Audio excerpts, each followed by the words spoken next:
Ladies and gentlemen, let us now ponder on this year's anniversary theme, AFP at 87, kaisa ng buong sambayanan, tungo sa mapayapa, matatag, at maunlad na Pilipinas. Truly, the armed forces of the Philippines could always be counted on by the nation and by its people. It has demonstrated its solemn vow and devotion to duty as the protector of the people in the state, contributing its share in unity with the nation towards a peaceful, steadfast, resilient, and progressive Philippines. Likewise, the Armed Forces of the Philippines will stand fair and square behind the Commander-in-Chief of the Armed Forces of the Philippines for peace and unity towards a developed and great nation. Ladies and gentlemen, let us now take a glimpse on the parade of the various contingents of the Armed Forces of the Philippines. Ang mga makabagong katipunero, makadiyos, makakalikasan, makatao at makabansa. Leading the parading contingent is Rear Admiral Renato P. David. His staff, Captains Jonathan Salvilla and Jose Petilla, Colonels Gary Atienza, Augusto Padua, Redentor Mojares, and Stephen Ducusi.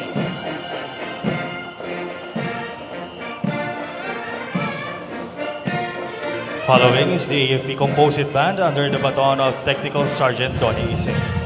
The 1st Brigade is headed by Brigadier General Romeo Jerome Dirillo with his staff, Lieutenant Colonels Von Ryan Timbang, Agripino Poblete, Marlon Graciano, Talupad, unang Commanders talupad, John pasulong! Colorado and Crispin Malimira.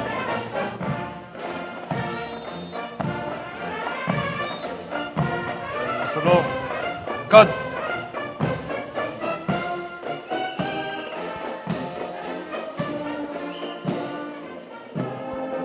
First Battalion from the prestigious Philippine Military Academy, the Cadet Corps of the Armed Forces of the Philippines, led by Cadet Captain John Troy Alban of Davao del Norte. His staff, Dexter Ariola of Taguig, Thomas Awoyang of Batangas, Keith Vitor Cebu, Kim Agatep Cebu, and Nicole Sarmiento of Butuan City.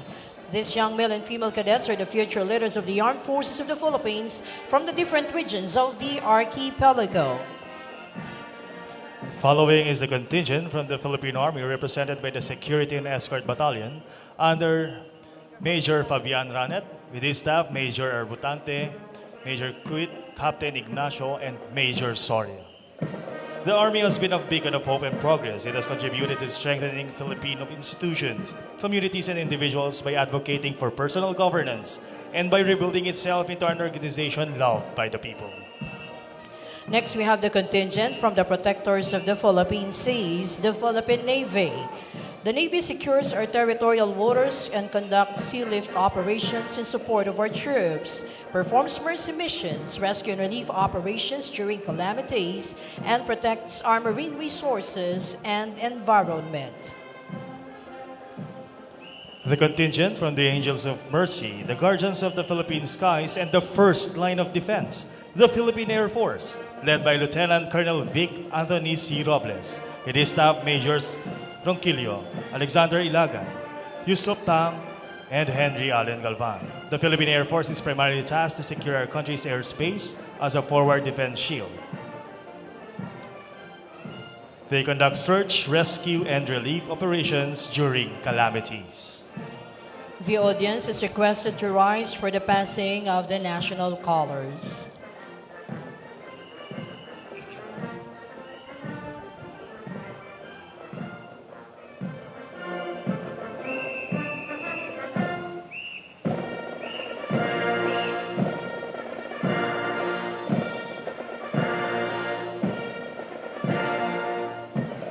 Thank you. Please be seated.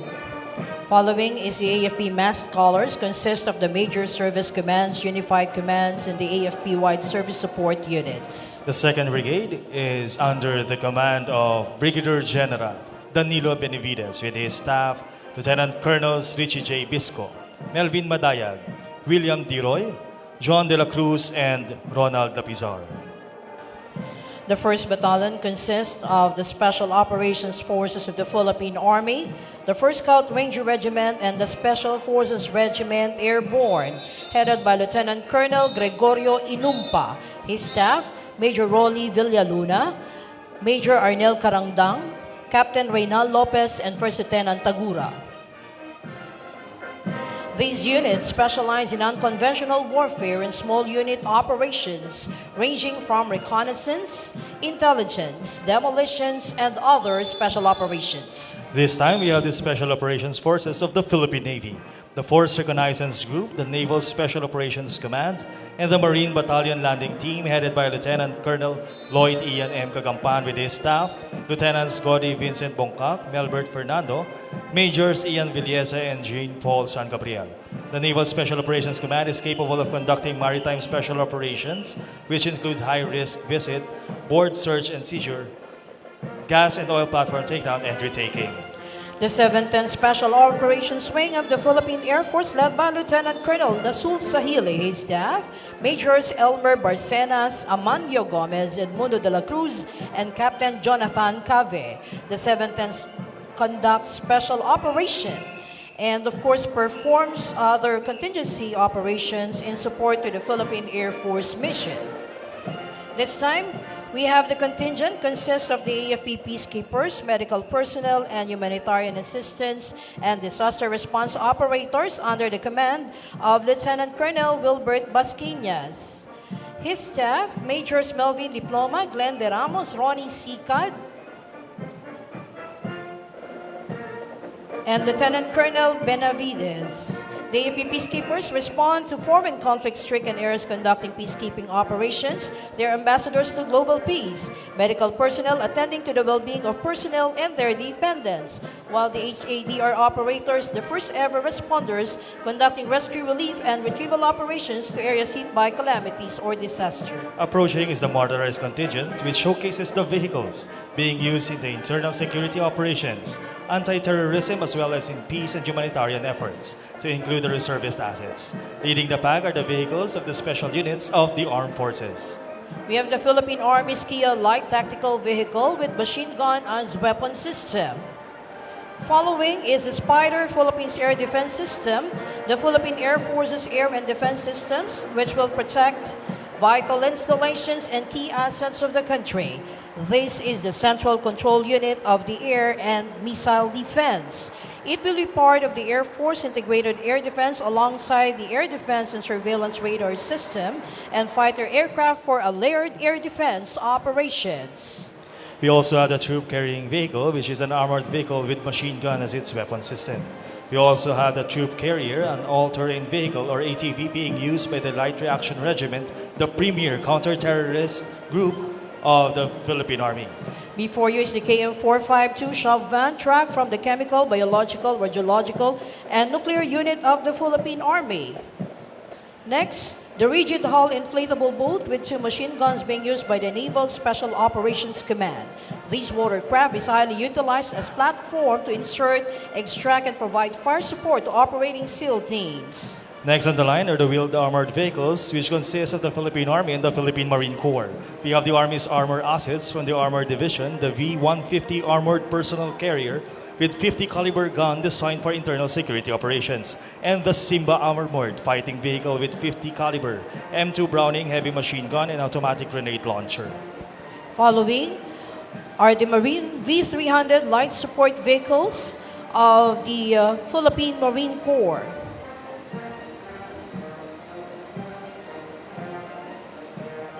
This time we have the artillery assets, the king of battle, the primary support in combat missions. The 105mm howitzers being towed by KM-250 troop carrier tracks.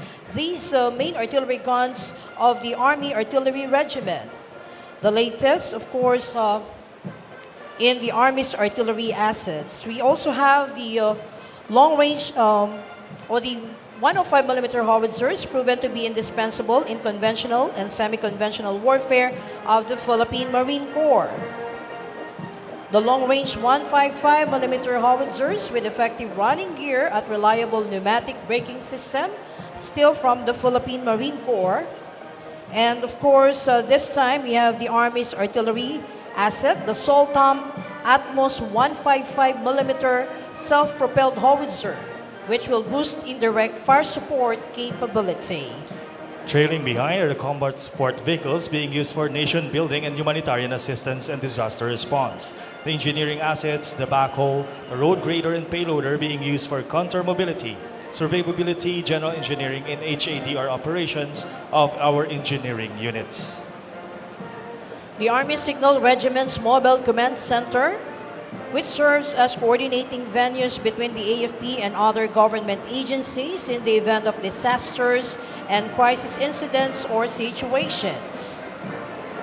Before you now are the Army's URAL 4320 General Purpose Off-Road 6x6 vehicles serving as troop and cargo carrier with a capacity of 8 tons. The SADCO medium troop carrier truck could accommodate 1.5 ton capacity, whereas this kind of truck also serves as troop and cargo carrier. Well, still for troop and cargo carrier, the KM 450, and on board we have the AFP Peacekeepers. The Command, Control, and Communications truck of the Naval Information Communications Technology Center, which serves as a venue for coordination between the AFP and other government agencies in the event of disasters and crisis incidents. The C4I Star Information and Communication System will provide operational data capability to AFP's individual joint service and command center. We also have the KM451 ambulance truck, which is mounted by an integrated shelter equipped with emergency rescue medical devices. You can also see the air assets of the Armed Forces of the Philippines being used in various capacities for air support during combat operations, logistical support, and pilot training purposes. First on the line are the four A-29 Super Tucano, a turboprop aircraft designed for light attack, counterinsurgency, close air support, aerial reconnaissance mission in low-threat environment. We also have the 3 Black Hawks, 1 B-412, 1 S-76A, 1 T-129 attack helicopter, 1 AH, 1 S Cobra, and 1 AW-109.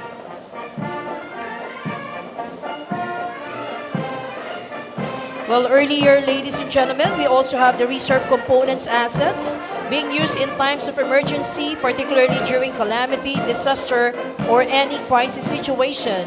They're from the affiliated reserve units of the Armed Forces of the Philippines.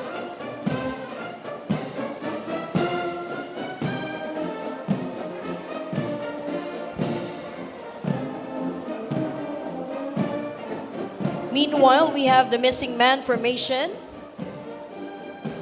This is an aerial salute performed as part of a flying pass of aircraft, typically in memory of a fallen soldier. The planes fly in a formation with a space where one plane departs from the pack.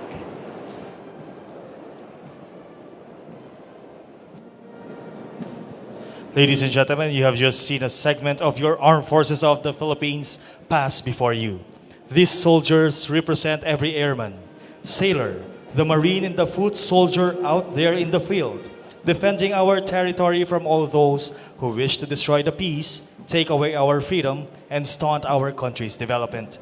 Ladies and gentlemen, once again, a big hand for your Armed Forces of the Philippines.